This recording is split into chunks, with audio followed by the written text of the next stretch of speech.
자, 1장 1절부터 3절 함께 읽습니다. 시작. 예수 그리스도의 계시라. 이는 하나님이 그에게 주사 반드시 속히 일어날 일들을 그 종들에게 보이시려고 그의 천사를 그 종 요한에게 보내어 알게 하신 것이라. 요한은 하나님의 말씀과 예수 그리스도의 증거 곧 자기가 본 것을 다 증언하였느니라. 이 예언의 말씀을 읽는 자와 듣는 자와 그 가운데 기록한 것을 지키는 자는 복이 있나니 때가 가까움이라. 아멘. 숙제 해오셨어요? 숙제.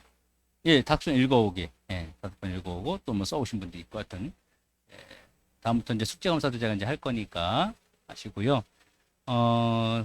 다음에 이제 숙제 검사, 다음 주 숙제는 이제 제가 성경 구절을 좀 알려드릴 거예요. 그러면 그것을 5번씩 써오는 거예요. 성경 구절이 많지는 않아요. 예, 그리고 또 1장을 또 다시 한번 5번 읽어오는 거. 아시겠죠? 성경 구절이 이제 많지는 않으니까 이렇게 써서 오시고 하면 여러분들이 이제 그냥 사실 이 귀한 시간이잖아요. 그렇죠? 이 귀한 시간을 정말 하나로 알아도 똑바로 알아야 누가 무슨 말 했을 때 그냥 얼버무리는 게 아니고 또 누가 했을 때 이것은 올바른 해석이다. 이건 올바른 성경을 보는 것이다. 이거는 구분할 수 있어야 되잖아요. 근데 사람들이 구분할 수 없기 때문에 이단들이 와서 이야기하면 혹해서 빠져듭니다. 그래서 모든 이단들이 어디에서부터 파생됐냐면 이 요한계시록을 가지고 이단들이 나옵니다. 잘못된 해석들을 하고 있기 때문이에요. 그래서 이제 하면서 사회에서 지금 세상에서 움직이고 있는 그 이론들, 세상에서 주장하는 것들, 이단들이 왜 무엇을 가지고 어떻게 빠졌는데 그것이 왜 잘못됐는지, 어느 이단은 어떻게 빠졌고 어느 이단은 어디에서 빠져, 이런 것까지도 다 다룰 거예요. 굉장히 많은 부분을 다룰 거예요. 그렇지만 어떤 그 편협적인 신비주의적인 그런 것이 아니고 개혁주의적인 성경을 근거로 한 그런 성경 공부를 할 겁니다. 자, 오늘은요 요한계시록 1장 1절부터 3절까지의 말씀을 가지고 하는 게 아니라 오늘은 전체 요한계시록 21장, 1장부터 21장까지 있는 모든 말씀의 그 어떤 그 서론을 전체 할 거예요. 이해를 이제 큰 그림을 그리고 이제 진행해 나가야 우리가 더 이해가 쉬워지죠. 또 기록할 수 있는 분은 기록하셔도 되겠고요. 이 요한계시록의 저자는 사도 요한입니다. 사도 요한은 예수님의 제자죠. 예수님의 제자고 또 요한에게 예수님이 십자가 달려 죽기 전에 요한에게 내 어머니다 이러면서 내 어머니를 부탁한다. 이렇게 부탁을 또 맡긴 사람이죠. 그래서 예수님의 제자들 중에서 가장 오래 살고 뭐 순교를 당하지 아니하고 정상적으로 죽은 사람이 바로 그래서 사도 요한이에요. 우리가 이제 요한계시록의 저자가 누구라고 생각합니까? 요한계시록을 기록한 사람. 사도 요한이잖아요. 그렇죠? 사도 요한이에요. 그런데 이제 진짜 저자는 하나님이세요. 왜냐하면 그 요한을 통해서 기록했지만 무엇을 기록할지를 주님이 말씀하셔서 그것을 기록한 것이기 때문에 제1저자가 바로 예수님이라는 거예요. 그래서 계시록 1장 1절에 보면 분명히 예수 그리스도의 계시라 이렇게 말하고 있잖아요. 그렇죠? 예. 이 요한계시록이 쓰여지기까지 참 한 가지 말씀 안 드려요. 다음 주부터 주보를 보시면 오후 예배 때 대표 기도가 있어요. 대표 기도자가 돌아가면서 할 거거든요. 예, 대표 기도자가 있는데 그 대표 기도할 때 찬양 끝나잖아요. 그럼 바로 나와서 기도하는 거예요. 알았죠? 아시겠죠? 예, 그렇게 진행할 겁니다. 그래서 오후 예배 때 기도 훈련도 좀 하고 이렇게 해서 그것이 점점 정착이 되고 훈련이 되면 낮 예배 때 기도로 또 하시죠. 이 요한계시록이 쓰여질 때 사도 요한을 그 반모섬에 유배가 됐어요. 그 반모섬에 유배가 되어서 거기에서 기록한 거거든요. 근데 이제 이거를 알려면 로마의 상황을 알아야 돼요. 로마. 그 당시에 로마가 전 세계를 다 통치했을 때거든요. 오죽하면 모든 길은 로마로라는 말이 있어요. 어느 길로 가든지 큰 길로 가면 다 로마로 통하다는 얘기예요. 그래서 로마가 나라를 건설하고 그 어떤 전쟁을 해나가면서 제일 먼저 한 게 뭐냐면 길을 뚫었어요. 길을. 로마로부터 시작해서 쭉쭉 길을 뽑아서 전 세계로 막 뻗어나가게끔 그렇게 그 길을 만들어 놓은 것이죠. 이 당시에 황제들이 굉장히 많았거든요. 뭐 많은 황제들이 있었지만 그 올리시스 카이사스라고 하는 황제가 있었어요. 이 황제가 이제 로마의 황제는 신이다. 이렇게 이제 선포를 하고 자신을 신격화시키게 된 거예요. 그래서 로마 황제들은 원래 로마 황제 앞에 사람들이 그냥 똑바로 서 있을 수가 없어요. 왜? 신이기 때문에. 엎드려서 고개를 조아린 다음에 손을 이렇게 바닥에서 이렇게 높이는 그런 어떤 의식들을 했단 말이에요. 왜냐하면 신이기 때문에. 그래서 이 올리시스 같은 경우는 원로회의라는 게 있거든요. 원래 그 로마에 원로들이 모여서 회의하는 단체가 있어요. 그 원로회의에서 정식 그 나라의 신으로 등극을 시킵니다. 사람을 가지고 신으로 만들어요. 그리고 이제 그 다음에가 옥타비우스 황제인데요. 이 사람은 더 높임 받고 싶어가지고 아우구스토스라는 그 높임말이거든요. 사람을 최대한 높임말이에요. 그런 칭호를 부여받아서 이 사람도 신이라고 칭을 해요. 황제를 신이라고 하는 거예요. 신. 예?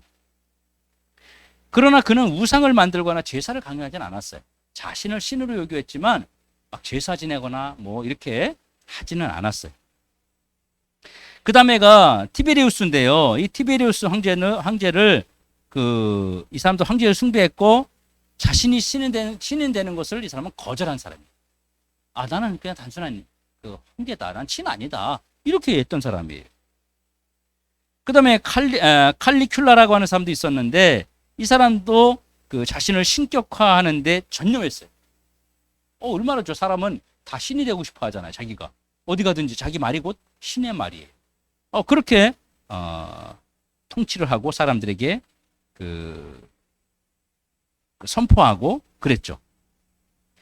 그 후에 글라디우스라고 하는 황제는요, 굉장히 검소한 황제였어요. 자기는 그런 신의 노선을 걷지 않고 나는 순수한 그런 인간이다. 이렇게 하면서 검소하게 살았어요. 그 다음에 우리가 많이 들어본 게 네로 황제잖아요. 네로는 자신을 신이라고 여겼고 네로 황제 때 굉장히 많은 핍박이 있었죠. 그때에 어떤 신 중에서도 내가 최고의 신이다. 이렇게 네로가 선포하고 그랬단 말이에요. 그래서 그 네로 당시에 많은 사람들이 이제 그 자신이 신격화 받게 하기 위해서 많은 것들을 신경을 썼는데 제사를 지내게 했고요. 그 다음에 신전을 세우고 그리고 구체적인 우상 숭배를 강요했어요. 그때 반대하는 게 누구겠어요? 이 세 가지를 방해하는 게 그리스도인인 거예요. 예수 믿는 사람들인 거예요. 그래서 예수 믿는 사람들을 없애버리고 핍박하기 위해서 일부러 불을 지른 다음에 그것이 이 그리스도인들이 그렇게 한 거다. 이렇게 해가지고 말살 정책을 피기 시작해요. 그래서 본격적으로 그리스도인들이 핍박을 그때 당하게 됩니다. 그리고 우리가 알고 있는 도미티아누스라고 하는 황제가 있어요. 좀 들어봤을 거예요. 그런 이름들은. 이 사람은 더 심한 사람이었어요. 더 큰 자기의 신이 돼서 완벽한 신이 돼서 국가적인 의식을 자신을 신격화하는 그것을 국가적인 의식에 아예 행사를 했어요. 국가 행사에 신으로. 이때 엄청나게 그 핍박을 하기 시작했는데 이때에 이 핍박받을 때 사람들이요 그 자리에서 막 죽고 막 그랬어요. 죽이고 그랬어요. 이때에 반모섬으로 유배를 당하게 된 게 사도 요한입니다. 다시 말하면 하나님이 사도 요한을 반모섬이라고 하는 곳으로 유배를 갔지만 피신을 시킨 것과 같은 거예요. 하나님께서 그에게 이 요한계시록을 통해서 우리들에게 말씀하시려고 요한을 그렇게 빼돌렸다고 하는 것이죠. 자, 오늘은 계시록이 어떻게 기록되었는지 하고 기록된 그 목적과 그다음에 계시록의 중심 사상에 대해서 이야기할 거예요. 이 계시록의 기록 목적은요. 1장 1절에 정확하게 나오죠. 이는 하나님이 그에게 주사 반드시 속히 일어날 일들을 그 종들에게 보이시려고 그의 천사를 그 종 요한에게 보내어 알게 하신 것이라. 다시 말하면 속히 될 일을, 속히 이루어질 일을 보이시려고 요한에게 천사를 보내서 말했다는 거예요. 그러니까 요한계시록이 기록된 목적은요, 분명한 의도를 가지고 있죠. 그렇죠? 기록된 그 목적이 뭐예요? 1절에 반드시 속히 될 일. 이걸 기록하고 반드시 속히 될 일을 기록하게 했던 거예요. 요한계시록은 사실 미래적이고 그리고 영원한 문제를 다루는 것이 아니라 우리에게 당면한, 현재 우리에게 당면한 그런 일들을 주님께서 현실적인 문제를 다루기 위해서 계시록을 주어졌다.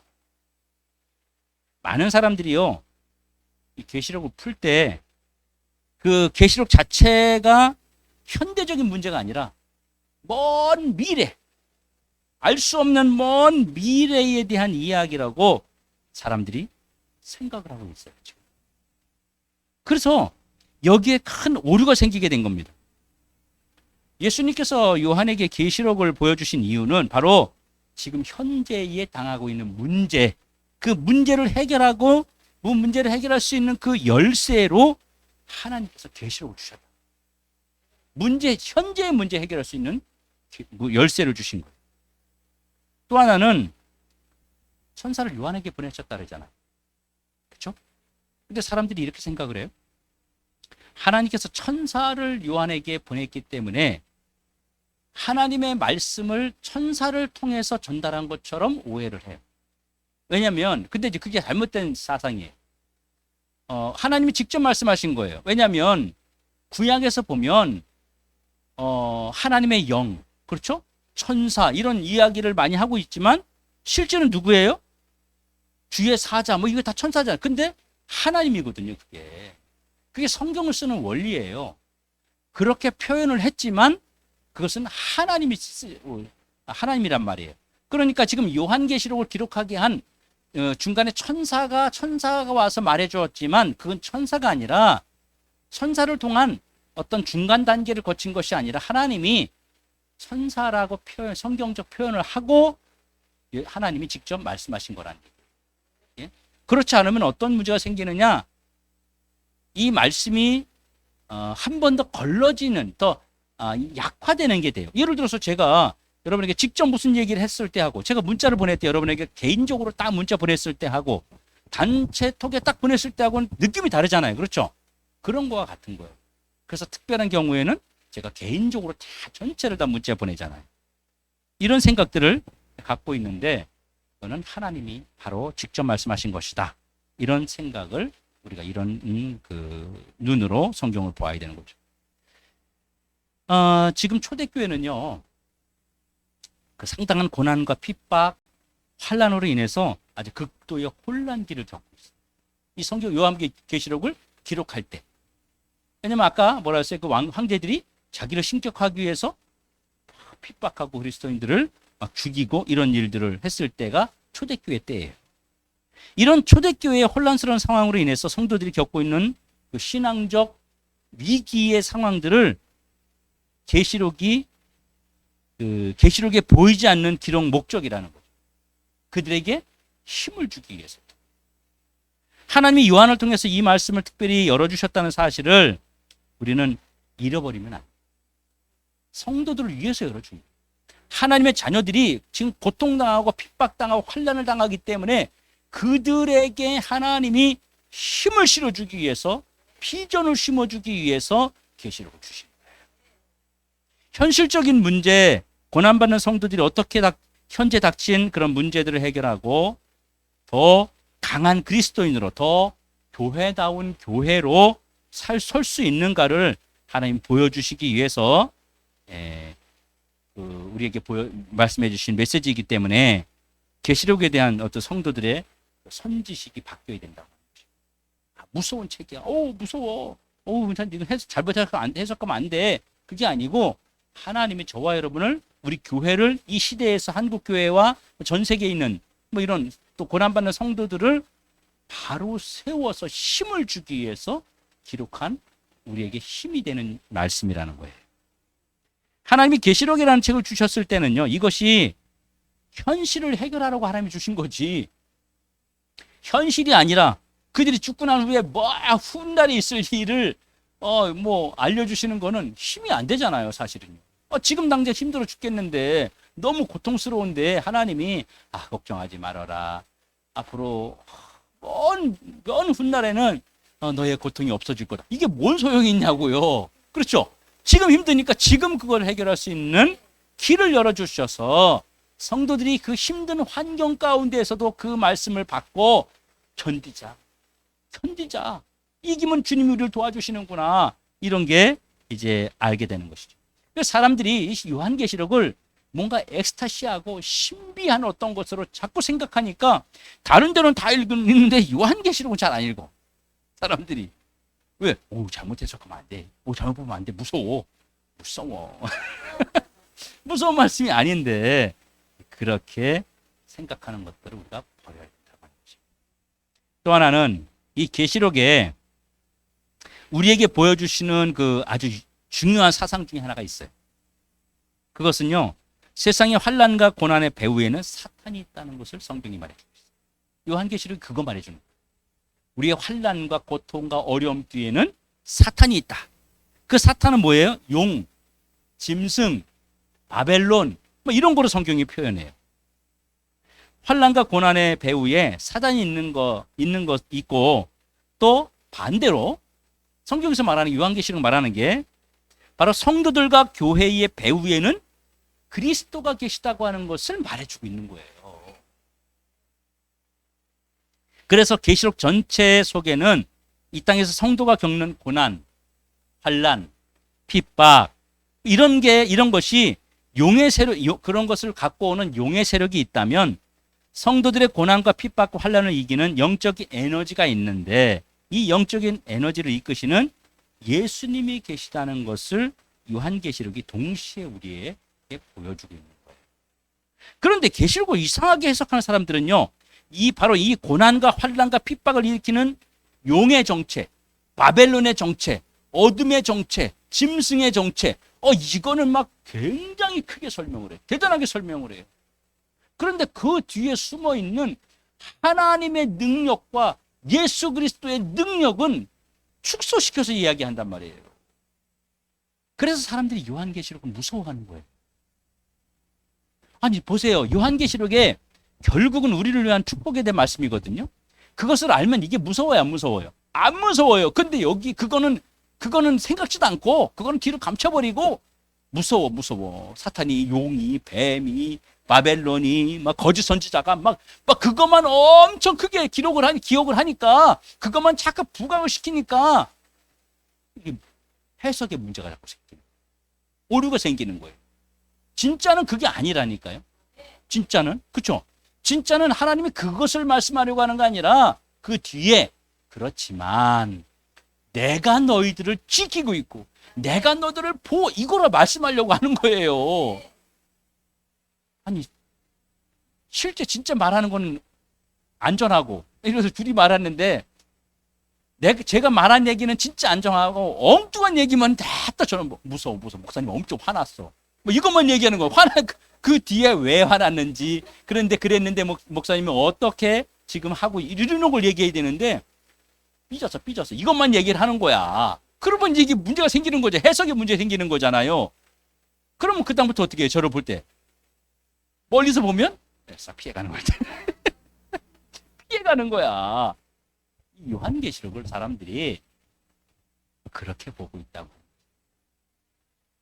자, 또 하나는요, 계시록을 주신 목적 가운데 하나가요, 교회와 성도들의 궁극적인 승리입니다. 계시록 2장에서부터 이제 초대교회에 대한 이야기가 나와요. 7교회 나오는데, 그 다음에 등장하는 것이 뭐냐면 그 환란의 정체. 환란의 정체 속에는 바로 누가 있다? 사탄이 있다. 그런데 그 사탄은 나중에 사탄에게는 종말이 온다. 그리고 그 다음에는요, 성도들이 궁극적인 그런 승리와 하나님의 나라에 대한 이야기를 하고 있는 거예요. 결과. 영화를 보면 결과를 봐야 되잖아요. 결론을 못 보고 중간에만 보면 이게 헷갈리는 거야. 어떻게 됐는지. 그래서 영화 보면 그 드라마 이런 거 보면 마지막 편 보려고 그러잖아요. 그렇죠? 응? 우리 이영미 성도님 지난주에 성경 공부 마지막 빠졌다고 엄청 아쉬워하고, 아까도 또 얘기하고 빠졌다, 마지막인데 빠졌다고, 예, 그런 얘기를 하는데, 여러분, 그러니까 계시록은 두려움의 책, 무서움의 책 이런 게 아니라 성도의 승리를 말하고, 교회 승리를 말하고, 믿음의 승리를 말하고, 교회와 성도들이 이 승리를 바라보면서 현재 겪고 있는 고난과 환난을 이겨내게 하라는 것이 요한계시록을 기록한 목적이라는 거예요. 두 번째는 이제 기록 중심 사상이에요. 요한계시록을 기록한 중심 사상. 이 계시록은 우리에게 말하려는 아주 중요한 사상 몇 가지가 들어 있습니다. 첫 번째가 계시록에서 말하고자 하는 중심 사상은요, 현재 있는 일과 장차 있을 일입니다. 현재 있는 일은 뭐냐면, 당시에 그 7교회가 있었단 말이에요.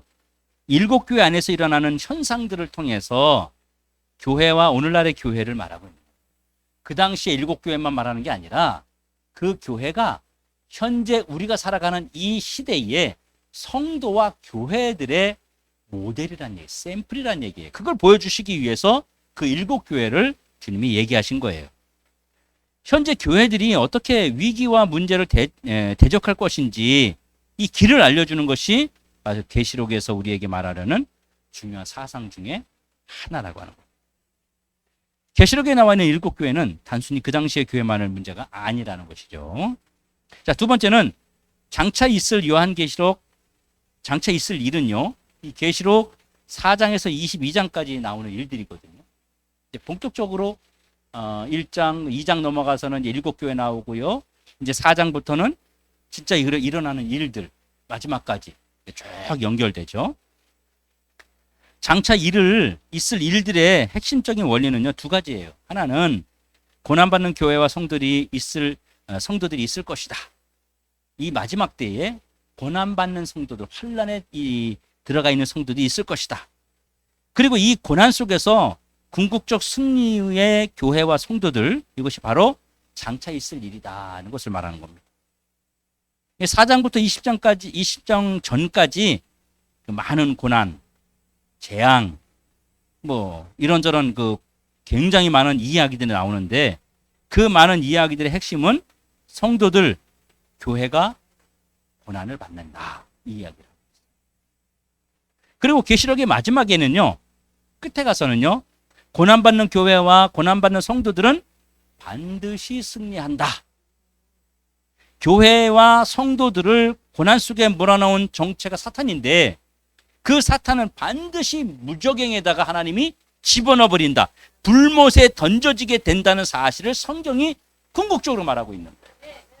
다시 말하면 우리가 살아가고 있는 삶에서 하나님과 함께하면은 반드시 우리는 승리한다는 거예요.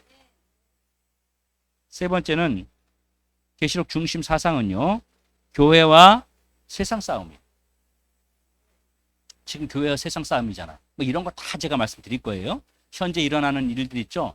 동성애부터 시작해서 국가의 이런 이런 것까지도 제가 이 세계 움직임까지도 오늘 이 계시록 말씀을 통해서 다 풀어드려요.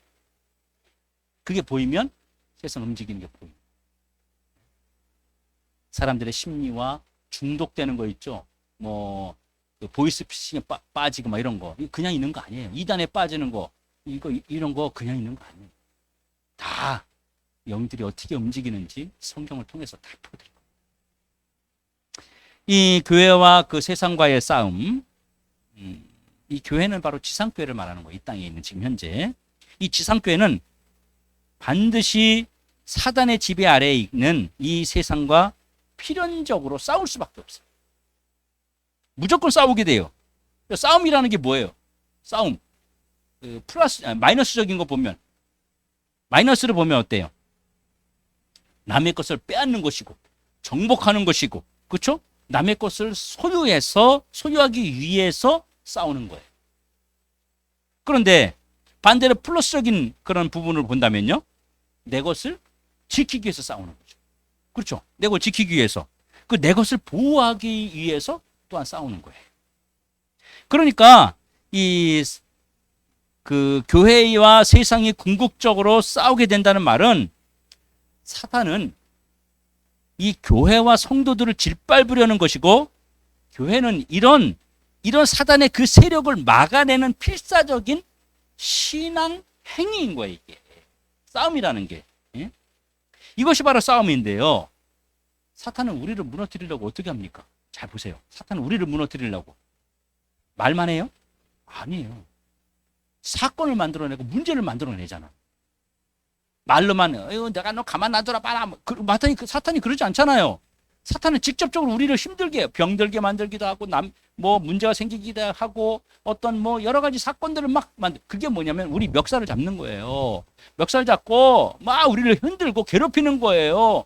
세상 사람들 보는 앞에서, 우리 밖에 나가서 멱살 잡혀서 막 흔들리고 그러면 자존심 상하고, 사실 이거보다도 자존심 상하고, 사람들이 나를 봤다는 것 때문에 너무 힘든 거예요. 그게 고통스러운 거잖아요.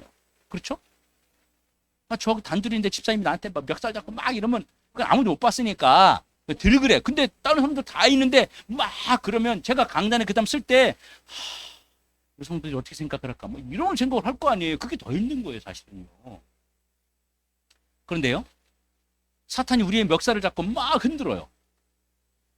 그리고 우리를 고통스럽게 만들어요. 다시 말하면 현실적인 어려움, 현실적인 사건, 이 사회에서의 어떤 그런 걸로 우리를 힘들게 해요. 근데 우리도 사탄을 붙잡고 그렇게 목 잡고 흔드나요? 우리도 사탄, 내 가만 놔둬라 봐라. 세상 것들, 내가 인간들 이거 니네 다 니네 식구들이지. 내가 가만 놔둬. 쫓아가가지고 세상 사람들한테 니들이 이래 안 그러잖아요. 우리는 그냥 가만히 있잖아요. 우리의 대적은, 사탄은 우리의 목을 잡는 거지만, 우리의 것을 지키기 위한 그 대적은 신앙으로 지키는, 그게 싸우는 거예요. 싸움의 질이 다르죠? 예. 싸움의 질이 달라요. 수준이 달라요. 그렇게 싸우는 거예요. 믿음을 지키는 게 우리는 전쟁을 하는 거고 싸움을 하고 있는 거예요. 왜냐하면 사탄의 궁극적인 목적은 뭐예요? 우리가 신앙을 지키지 못하도록 만드는 게 궁극적 목표 때문에 그래요. 저 사람이 나를 막 괴롭혀. 그럼 나도 저 사람한테 보복하고 싶어. 그럼 가가지고 저 사람을 때리는 게 아니라, 저 사람이 제일 좋아하는 게 뭔지를 알아가지고 그거를 괴롭히면 되잖아요. 네? 저 사람이 나에게 힘들게 한 목적이 뭔지를 알아서 그거를 내가 피해가거나 이기면 되는 거잖아요. 그렇죠? 제일 힘든 게 뭐예요, 우리? 내가 너무너무 사랑하는 애인데, 그 사랑하는 애를 나에게가 아니라 그 아이에게, 자녀에게 무슨 일이 생기면, 둘째에게 이 집사님, 둘째에게 무슨 일이 생기면 더 힘든 거잖아. 그게 집사님을 진짜 괴롭히는 거잖아. 그렇죠? 마귀를 괴롭히는 거는 우리가 우리의 신앙을 지키는 거. 이게 마귀에게 우리는 싸우는 방법인 거예요. 자, 하나님의 말씀을 붙들고 끝까지 그 말씀대로 살려는 그 말씀과의 싸움을 한 것, 신앙을 지키려고 한 것, 그래서 그 말씀대로 사는 에너지가 충만해지고 말씀대로 사는 능력이 강해질 때 사단이 패배하고 사단이 망하게 되는 거예요. 그래서 이 계시록에는 교회와 세상이 필연적으로 싸울 수밖에 없다는 사실을 우리에게 말해줘. 이건 피할 수 없다는 것이죠. 자, 네 번째, 교회와 그 세상의 싸움이 어떻게 끝날 것인지를 말하고 있어요. 계속 싸움만 하면 안 되잖아요. 그러니까 어떻게 끝이 있어야 되잖아요. 그래서 예수 그리스도의 승리와 사탄의 패배에 대해서도 계시록은 아주 강력하게 말씀하고 있습니다. 정확하게 설명하고 있습니다.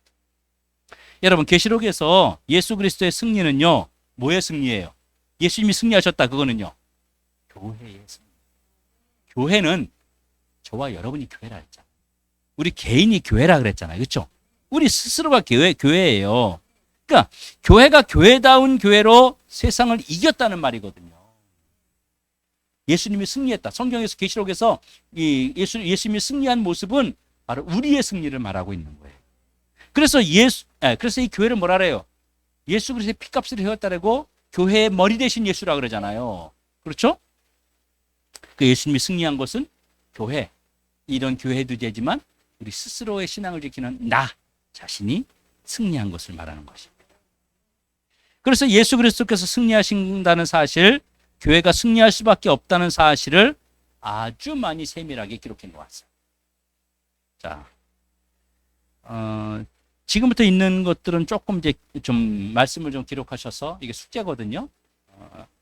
계시록 1장 18절, 19절 다 계시록이에요. 자, 5장 5절, 5장 5절, 예, 6장 2절, 네, 예.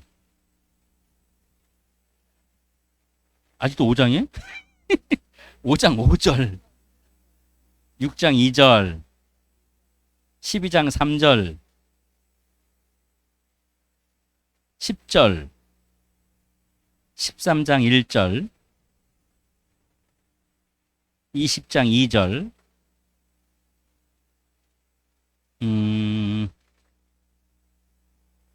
17장 1절,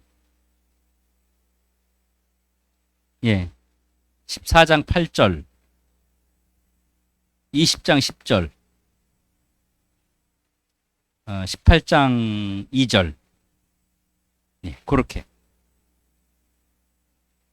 5번씩 써, 한 절씩. 예, 근데 많지 않아요. 다 해야 여러분 그 요한계시록 1장도 안 돼요. 자, 힘들어 하면서도 숙제 내주는 건 되게 좋아해가지고 하나도 안 놓치고 다 적으려고 그냥 그러고 있어.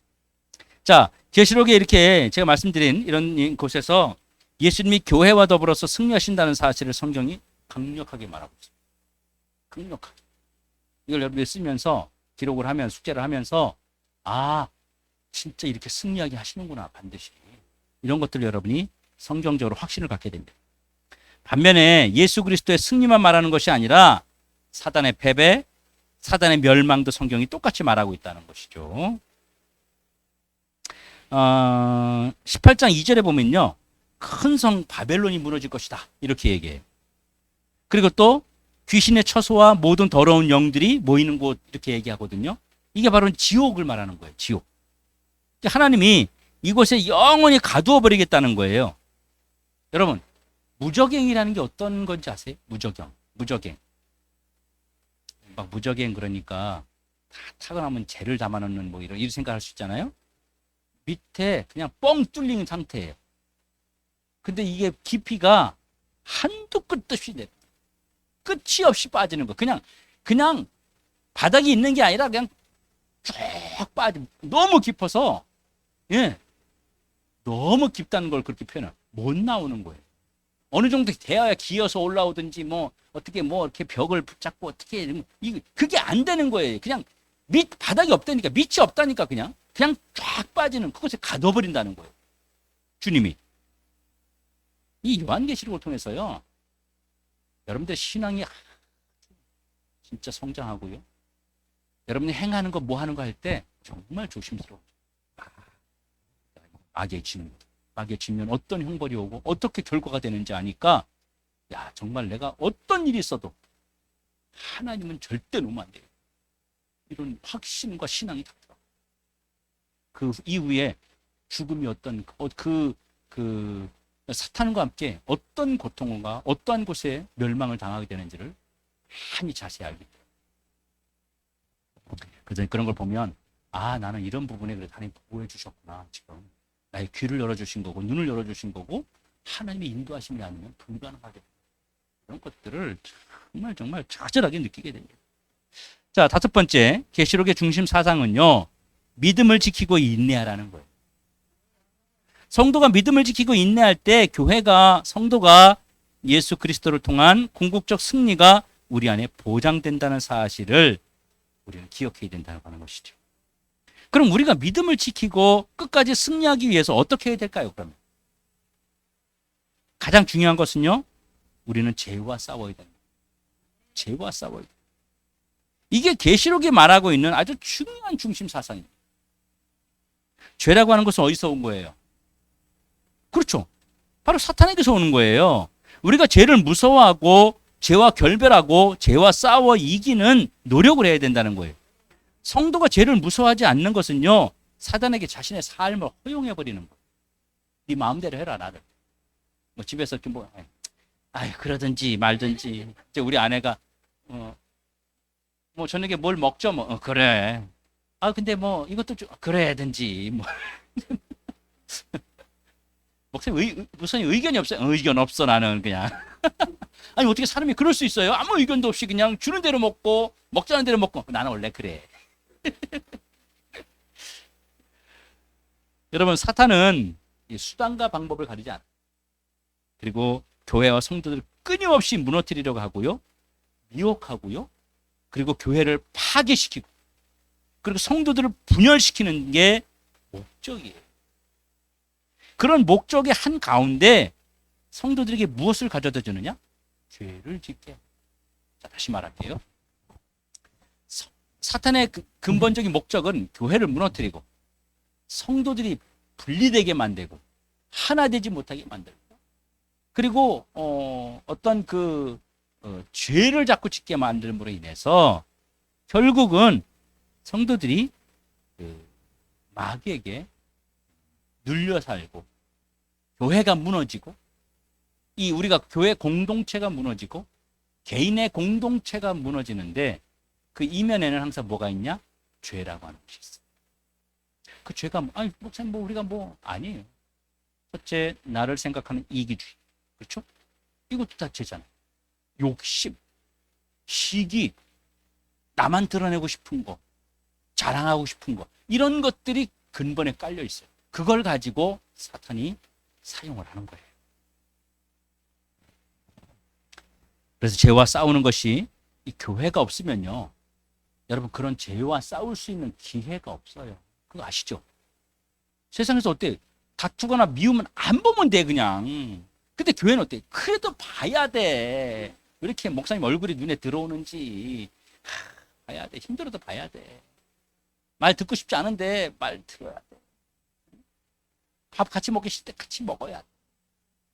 뭐 이게 다 그런 걸 하면서 뭐예요? 지금 이게 버리는 거예요.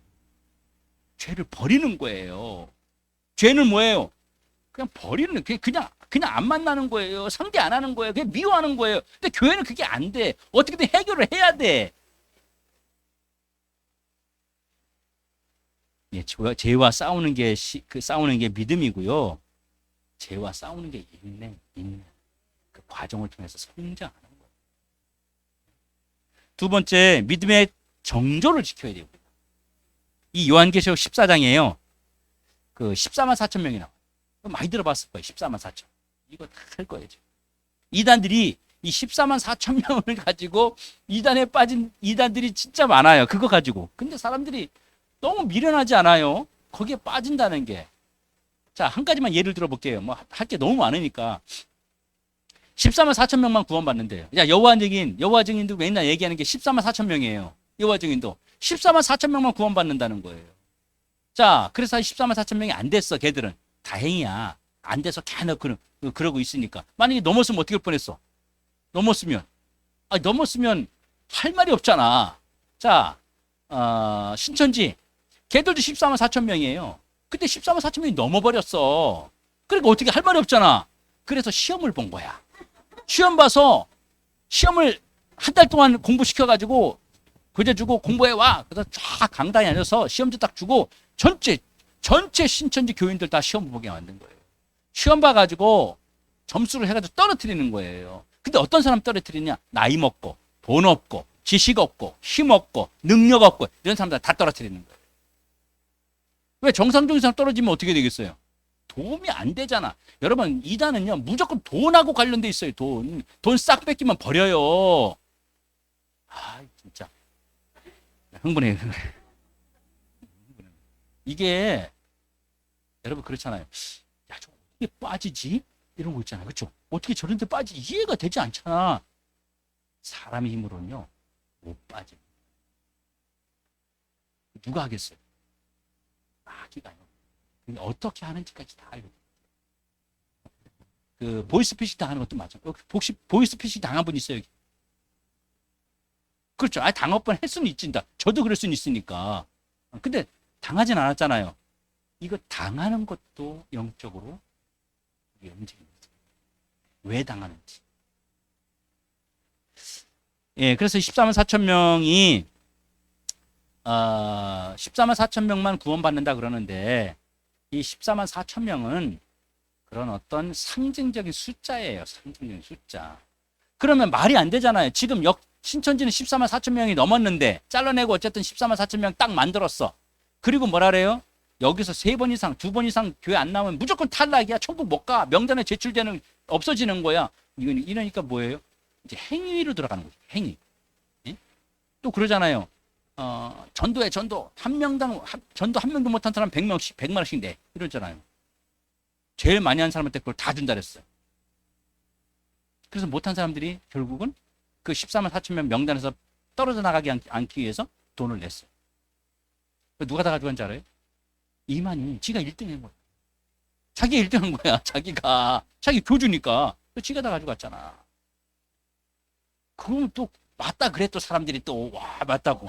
참, 난 그게 더 신기해. 너무 신기하고 너무너무 놀랄 일이야. 어떻게 사람이 저럴 수가 있냐.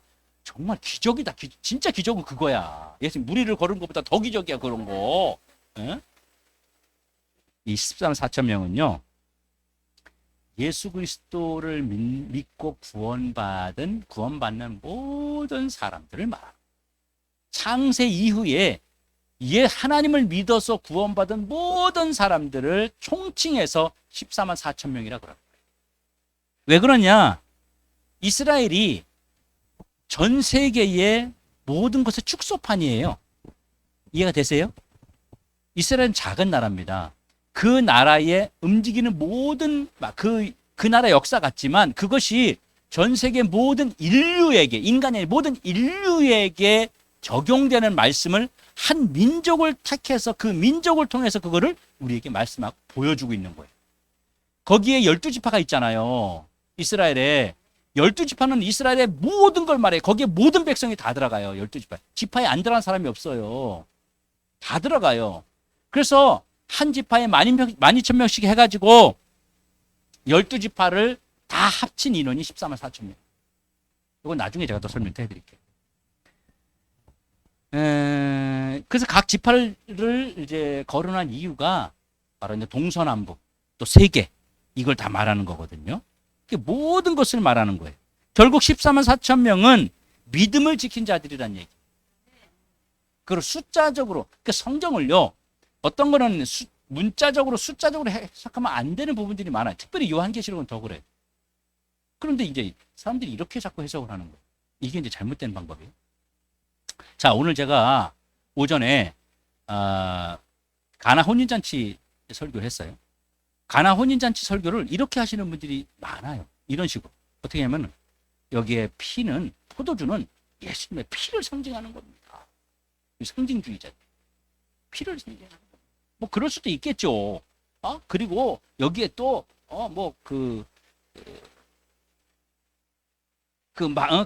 종들은 누구를 말하는 거, 어떤 사람을 말하는 겁니다. 이렇게 해석을 해버리면 문제가 있습니다.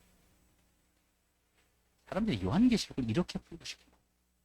14만 4천 숫자 뭐 나오면 그거 먹고 막 이걸 막 짜 맞추고 막 찾아가지고 막 짜 맞추는 거예요. 그러니까 14만 4천 명 그들만 구원받는다는 결론이 나오거든요. 자, 세 번째는요. 우리가 믿음을 지키기 위해서 배교하지 말아야 됩니다. 배교 뭔지 알죠?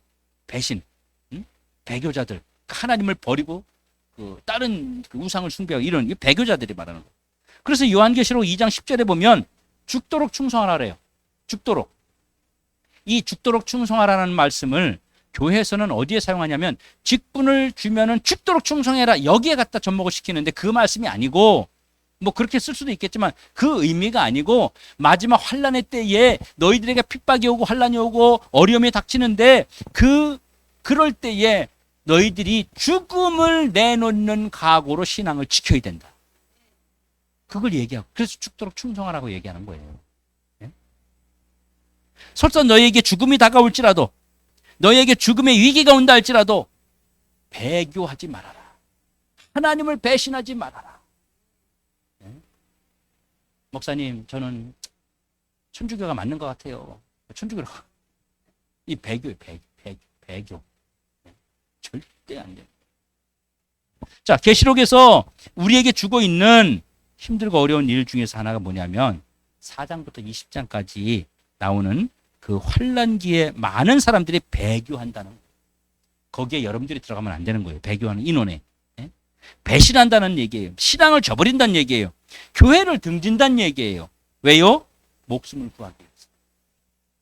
죽도록 충성하라. 목숨 걸고 배신하지 마라. 이랬는데 목숨이 아까워서 배신하는 거예요. 더 나은 삶을 위해서 배신하는 거예요. 이것이 계시록에서 우리에게 주고 있는 중심 사상. 네 번째는요.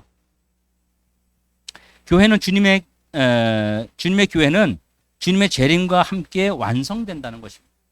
주님의 재림하심과 완성이 돼. 하림과 동시에. 그래서 계시록에서는요. 여러분들이 잘 아는 것처럼 예수님의 재림을 말하고 있습니다. 그리고 예수님의 재림과 함께 1000년 동안 왕노릇 한다는 얘기입니다. 1000년 동안 왕노릇 한다. 그 다음에 영생복락이 주어진다. 그러니까 예수님이 재림하시면 1000년 왕국이 이어지고 거기에 영생복락을 누리게 된다. 이런 이야기하고 있거든요. 중요한 것은 주님의 교회는 예수 그리스도의 재림과 함께 교회가 완성되고 그리고 성도들을 우리에게 성도들의 신앙도 이제는 완성되고 궁극적으로 하나님의 나라가 완성된다는 사실을 말하고 있는 거예요. 계시록은 이렇게 중요한 사상들을 우리에게 말씀하고 있어요. 이제 우리가 어떻게 해석하는 것이 요한계시록을 올바르게 해석하는 것인지를 한번 좀 생각해 보겠습니다. 자, 계시록을 해석하는 여러 가지 그 원리들이 존재하는데요. 우리가 어떤 책을 보든지 그 책을 해석하는 원리가 있습니다. 그 베이스가 있다는 거죠. 요한계시록도 마찬가지예요. 계시록을 해석하기 위해서 많은 사람들이 아주 다양한 이론들을 내놨어요. 정말 많은 이론들을 내놨어요. 우리가 알고 있는 것들 많죠. 뭐 666. 옛날에 그런 거 봤어요? 그 책이나 이런 그 포스터 같은 거 보면 사람이 서 있는데 여기에 바코드가 쫙 이마에 서 있고 뭐 이런 거 막 있었잖아요. 뭐 그런 거. 베레칩. 예? 이런 거 있잖아요. 베레칩. 뭐 이런 것도 있고. 막 혼란스럽거든요. 막 그런 걸 주장하는 목사님들이 있고 교회에 있고 학자들이 있으면 이게 다 맞는 건가 아닌가? 진짜 만약에 뭐 요즘에는 이래. 봐봐. 개 애완견에도 그 주사 놔가지고 칩을 넣잖아. 막 이렇게 이제 막 해가지고 그게 이제 우리한테 와가지고 우리 신경을 건드려서 우리를 막 조종하는 거야. 막 이렇게 이제 해석하거든요. 이제 그런 부분들도 우리가 이제 좀 깊이 봐야 되겠죠. 예, 그래서 간단하게 정리하면 역사주의적 해석이라는 거죠. 역사주의적 해석이라는 말은요, 어려운 말이 아니고 계시록은 서양 역사의 한 나라의 역사를 기록한 것이다. 이렇게 해석하는 사람들이 있어요. 그래서 성경에 1261이라는 그 숫자가 나와요. 이 서양의 특정한 나라를 중심으로 기록했다고 말하는 건데 이건 이제 어폐가 있죠. 왜냐하면 성경이 요한계시록 기록된 것은 성경이 기록된 것은 한 나라만이 아니라 전 세계 모든 사람들을 위해서 기록된 것이기 때문에 이것은 이제 맞지가 않죠. 또 하나는요, 미래주의적인 해석이에요. 이 미래주의적이라는 말은요, 앞으로 되어질 상상도 할 수 없는 먼 미래의 미지의 세계의 사건을 우리에게 기록한 것이라고 해석하고 있는 거예요. 이런 해석이 많아요. 다니다 보면 성경을 이야기하다가 요한계시록을 이렇게 이야기하는 사람들이 많이 있어요. 성도들 중에도 많이 있어요. 쉽게 말하면 미래주의적인 해석을 가진 사람들은 지금 현재적이고 현실적인 복음 혹은 하나님의 계시를 외면하는 잘못된 그런 사상들을 가지고 있는 거예요. 이 미래주의적인 해석 가운데 하나가 뭐냐면요, 이 세대주의적 해석이라는 거예요. 이 세대주의적이란 말은요, 성경에 나와 있는 그 전체 사건을 그 한 부분씩 몇 년부터 몇 년까지, 여기서 보면 바벨론의 몇 년까지, 이런 식으로 해서 다 잘라버린 거예요. 그래서 이제 앞으로는 몇 년 동안은 이런 일이 있을 것이고, 이렇게 성경을 보는 거예요. 이거 세대주의자들이죠. 이거 이제 잘못된 거죠. 또 하나는요, 이 세대주의자들이 가지고 있는 생각 중에 하나가 뭐냐면 전통적 천년주의. 전통적 천년주의라는 말은요, 예수님 재림 전에 천년이 있을 것이다. 예수님 천년이 있고 그 다음에 예수님 재림하신다. 이게 이제 천년설을 얘기해요. 천년설. 예수님 재림을 기준으로. 또 예수님 재림하신 후에 이제 천년의 세월이 있다. 이게 후천년설을 말합니다. 근데 어떤 사람은 예수님이 재림하시면 모든 게 끝나는 거지, 천년이 있고 천년이 없고가 없다. 이게 무천년설을 주장하는 거예요. 그런데 이거는 주님이 재림하신다고 하는, 주님이 오신다고 하는 그 기준, 그 핵심이 같기 때문에 어느 사상도 잘못된 이론 해석이라고 보지 않는 거예요. 그냥 다 그것은 그냥 무엇이 됐든 간에 그 문제가 있는 해석은 아니라고. 그래서 여러분 만나면 예수님이 오시기 전에 천년의 왕국 생활, 왕국이 있어. 천년 왕국. 천년 왕국이라는 그 단어는 성경에 없어요. 이제 천년 동안 왕노릇하리로다. 이거 있거든요. 그래서 이제 천년 왕국이란 말이 거기서 나온 거예요. 그래서 뭐 어떤 사람은 또 예수님 재림 후에 천년 왕국이 후에 있다. 이런 사상 얘기를 들으면 이분은 이걸 주장하는구나. 이분은 이렇게 생각하는구나. 그것이지 잘못된 것은 아니라는 거예요. 또 하나는요, 계시록을 해석하는 방법 중에 하나가 이상주의적 해석이에요. 성경에 나와 있는 모든 것들을 이상주의로 보는 거예요. 이상주의란 말은요, 영적인 상징들로 보는 거예요. 아까 말씀드렸죠. 포도주 얘기하면 예수님 피를 얘기하는 거야. 이렇게 얘기하고. 이런 것들 있잖아요. 너무너무 많죠, 성경에. 그런 식으로 해석하는 것. 이게 바로 이상주의. 이렇게 해석하면은 문제가 생겨요. 이러면 이제 그것을 그렇게 해석한다고 해서 나쁜 것이라고 볼 수 없지만 그것이 꼭 그런 해석이 맞는 건 아니라는 것이죠. 마치 억지로 짜맞추는 것 같잖아요. 그렇죠? 억지로.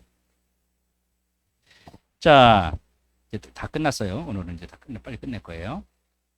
이제 우리가 계시록을 해석하는 다양한 입장들이 있는데, 계시록을 해석하는 우리의 입장이 있어야 될 거 아니에요. 그럼 목사님 우리는 뭐예요? 그냥 아무거나 그냥 이러면 안 되잖아요. 우리의 입장이라는 게 있어요. 바로 우리의 입장은 우리 교회 입장이 아니라 우리는 개혁주의 교회입니다. 이 개혁주의 입장에서 해석하는 거예요. 우리가 어떤 입장을 가지고 있냐면, 개혁주의란 말은요, 다시 고친다는 말이거든요. 리펀드예요, 리펀드.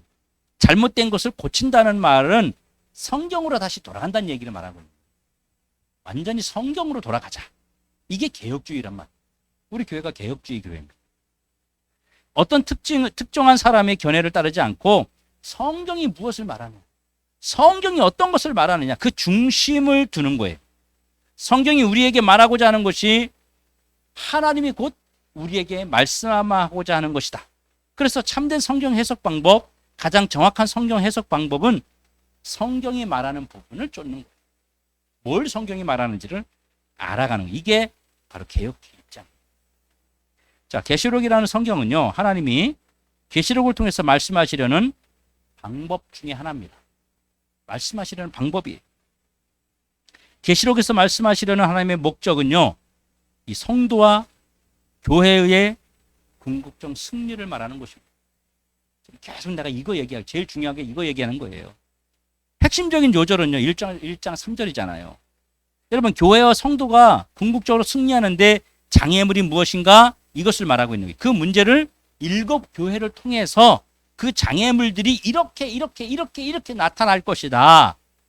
그래서 우리 교회가 가지고 있는 현실적으로 당면한 문제들을 찾아서 바르게 새로 고침 하는 거예요. 그럴 때 바로 궁극적 승리가 이루어지게 된다는 것이죠. 여러분, 성경에 이제 2장부터 나오는 7 교회는 뭡니까? 성도들을 말합니다. 교회는 건물이 아니라 그랬죠. 성도들의 모임이 교회죠. 그래서 계시록에서 우리에게 끊임없이 말씀하시려는 것이 성도들이 믿음과 인내를 가지고 끝까지 희망적 삶을 포기하지 않게 만들어 주는 것이 계시록을 통해서 우리에게 주시려고 하는 목적이에요. 계시록을 주관적이고 신비적이고 자기만 알고 있는 그 특별한 것. 사람들은 그런 거 되게 좋아해. 나만 알고 있는 거야. 나만 알고 있는 거야. 막 이런 거. 그리고 나만 알고 있다는 걸 자꾸 뭔가 이렇게 새롭게 해주고 싶어 해. 나타내고 싶어 해. 그래서 막 그 무리해서 해석을 해버려요. 이상하게 막 비꼬가지고 이상한 거 갖다 맞추고 그걸 듣고서 또 와, 이러는 건 또 더 신기한 거죠. 사실은. 그렇게 해석들을 한다고 하는 것이죠. 그래서 자신이 경험한, 많은 분들이 자신이 경험한 것들이 있잖아요. 꿈에 또는 뭐 어떤 뭐 이렇게 뭘 기도 중에 뭘 봤다, 이런 걸 가지고 요한계시록에 접목을 시켜버리는 거예요. 네? 그래가지고 그것이 새로운 하나의 또 성경 해석이 돼버리는 거예요. 그게 진짜가 돼버리는 거예요. 이런 형태의 해석하는 오류에 빠지게 된다고 하는 것이죠. 자, 계시록이요, 아주 신비스럽게 가면 절대 안 되고요. 복음적이고 성경적으로 잘 다루어야, 그래서 우리의 신앙생활의 현장에서 다시 한번 새로운 도전과 교회가 이기고 성도들이 이기는 그 현실적인, 지금 현재의 미래가 아니라 현실적인 교회의 승리의 대안으로 제시되고 있는 것이라. 그럼 어떤 결론이 나겠어요? 우리가 이것을 잘 배우고 잘 익히고 잘 깨닫게 되면 우리 현실에서 있는 움직이는 마귀의 계획과 마귀의 움직임을, 시대에 일어나는 사건과 모든 걸 통해서, 나에게 일어나는 일들을 통해서 알 수 있게 된다. 그렇죠? 우리가 그것을 미리 알면 어떻겠어요? 진짜 도움이 되죠. 이건 마귀가 지금 우리를 시험시키고 넘어뜨리려고 그러는 거구나. 마귀가 지금 교회를 회파하려고 그러는 거구나. 이런 걸 깨달으면 그릇이 넓어지는 거예요. 보는 눈이 달라지는 거예요. 그래. 아이고, 마귀가 그러는 거지. 마귀야, 그래. 내가 다 보고 있다, 이 녀석아. 그런다고 내가 이렇게 바뀌는 거예요. 네. 요한계시록 오늘 서론을 했는데, 이 서론 전체적인 것을 이제 요한계시록이 어떻게 흘러가는지를 설명을 드렸습니다. 다음 주에 제가 설교를 할 건데요. 1장 1절부터 3절까지 설교를 할 거예요. 그래서 그 말씀을 가지고, 이 오늘 한 말씀을 가지고 더 디테일하게 이제 설교로 여러분과 함께 나누도록 하겠습니다. 나중에 또 우리가 이제 질문할 수 있는 시간도 드리겠지만, 지금은 사실 너무 타이트하기 때문에 시간이 없어요. 그래서 질문하고, 우리 이용희 성도님이 질문하고 싶어서 그럴 텐데, 질문할 수 있는 시간, 혹시 질문 있어요? 없어요. 내가 그랬죠. 시간이 많이 간 다음에 질문하면 욕먹는다고. 질문은 1분 했는데 답변을 한 10분 해. 뭐 이러면 이제 욕먹는 거야. 예. 감사합니다. 우리 앞은, 조금, 요한계시록이 딱딱하고 힘들 수는 있어요. 그런데 여러분들의 마음이, 내가 이번에 확실하게 좀 알아야 되겠다. 깨달아야 되겠다. 배워야 되겠다. 마귀의 움직임도 내가 이 세상 움직이는 것도 이제 봐야 되겠다. 이런 그냥 이렇게 멀리 보지 말고 그냥 바짝 달아붙어가지고 내가 확실하게 이런 어떤 마음으로 하나님의 말씀을 하면 큰 영적 신앙 성장에 엄청난 힘이 될 거예요. 엄청난 힘이 돼요. 이게 다 보여버리는 힘이 돼요. 뭘 이 영안으로 보는 게 아니라 말씀을 통해서 보게 되는 거예요. 굉장히 여러분의 힘이 됩니다. 하면서 또 재미있기도 하고, 또 어떤 부분들은 이제 학문적인 부분이 나오기 때문에 이렇게 하면은 이거 뭐 사실 거의 이제 목사님들 가르치는 정도 수준인데, 신학적인 것들인데, 근데 이런 걸 알아야 이게 넓어져요. 그 말씀을 듣는 것부터 세상에서 그런 그 유튜브나 이런 데서 사람들이 말하는 이런 것까지도 우리가 저 처음 들어보는 건데, 이게 아니라 맞아 저 얘기하네. 저 우리 목사님 저기 얘기했었어. 그때 이거 옳은 거 아니라 그랬어. 이거는 문제되는 거 아니라 그랬어.